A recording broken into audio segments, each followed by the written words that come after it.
সবাইকে দুপুরের শুভেচ্ছা। আমি আজকে দুপুরের টেবিলে খাবার দিলাম ভাত, শুটকি ভর্তা আর মাছের তরকারি।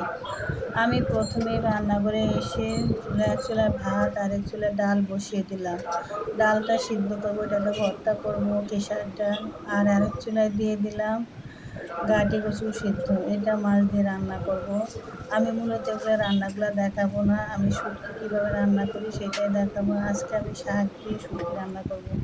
তার জন্য চুলাতে আমি প্যান বসিয়ে তাতে তেল দিলাম আর পরিমাণ মতো পেঁয়াজ দিয়ে দিলাম আর দিলাম রসুন, আদা, জিরা, ধনে গুঁড়া, এগুলো সবই 1 চামচ করে দিলাম। মশলাটা কষানো হলে আমি শুটকিটা দিয়ে দিলাম। শুটকিটা একটু কষানো হয়ে গেলে আমি কলমি শাকটা দিয়ে দিলাম। এই শাকটা একটু লাল হলদিতে হয়ে গেছে। আমি 2 দিন আগে শাকটা কিনেছি আর আজকে রান্না করলাম তাই।